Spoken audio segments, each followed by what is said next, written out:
So this is the third generation of the Volvo S60 and it has been a long time coming. You see, the Volvo S60 was supposed to be launched in our market in 2019, but it got delayed. Then 2020 happened and we all know how bad of a year this has been. Everything got pushed forward and so was the case with the S60 as well.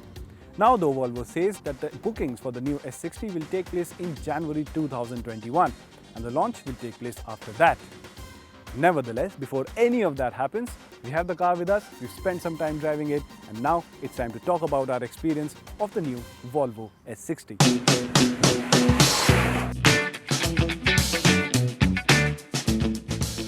Let's start with the way the new S60 looks. Right away, the new S60 is a lot sharper and sportier than before. It gets a new big grille up front with a Thor hammer headlamp, and at the back it gets the C-shaped LED lights. These design elements make the S60 look like a smaller version of their flagship S90 sedan. However, the S60 differentiates itself with a sporty look thanks to the fact that it has a long bonnet up front and a short tail with a pinched up boot. The S60 in short turned heads wherever it went. Well, once you step inside the Volvo S60, the first thing that you will realize is that, well, it has now caught up with the times. It now looks similar to every other modern Volvo that is out there right now.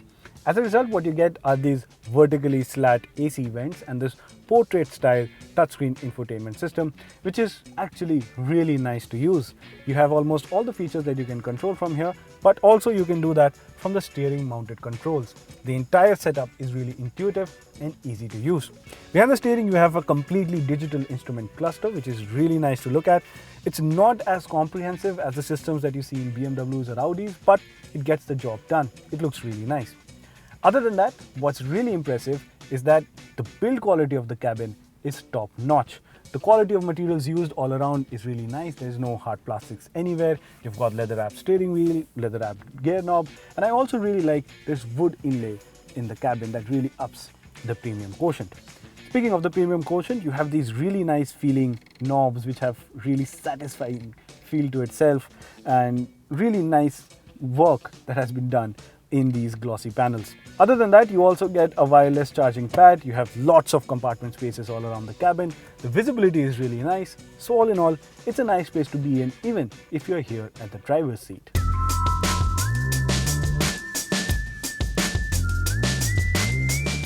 Now coming to the back seat of the Volvo S60, well, in order to give you an idea of space that you have over here, I've set the driver's seat as per my height, which for reference is 5'10", and you can see I have good amount of knee room and leg room on offer. The seating position is really comfortable. The headroom is decent, but I presume people who are taller than 6 feet might have their head brushing against the roof. But other than that, the visibility is really nice. The things that you get for comfort is, well, a drop-down armrest with these fancy cup holders. You've got rear AC vents, you've got 2 USB-C ports, which is really nice future-proof thinking from the part of Volvo. The AC controls are touch-based and overall, it's a really nice place to be in. Speaking of AC vents, you have 4 of them at the back, as 2 of them are on the pillars on both sides as well. And yes, the Volvo S60 comes with a pretty large sunroof as well. Additionally, the front seats are electrically adjustable and come with memory function too, which is a nice touch. Also, special mention to the seats as they are one of the most comfortable ones in its segment. With that, let's get to the driving experience.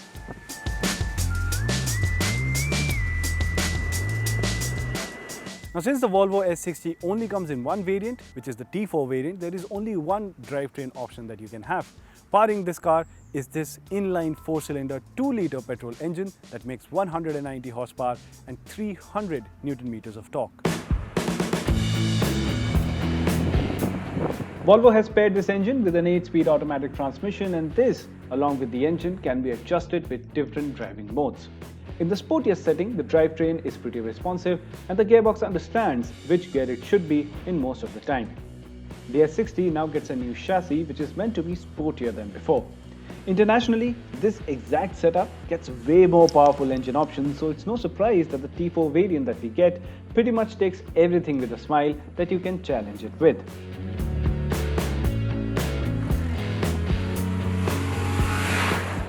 The steering feels direct and the passengers have a plush and comfortable ride experience. It's not the quickest of the lot, but it does impress with its cornering abilities. What does make the S60 stand apart is a host of driver aids on offer. You get features like lane assist and adaptive cruise control, which combined make it an excellent highway car.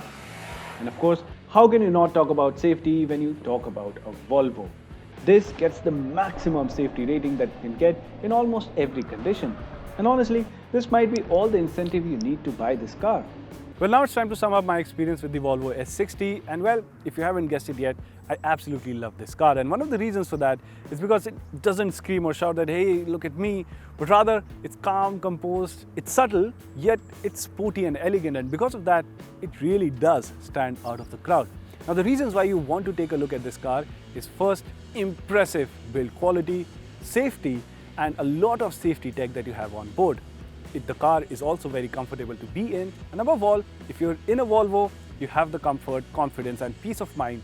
Well, you are in a Volvo.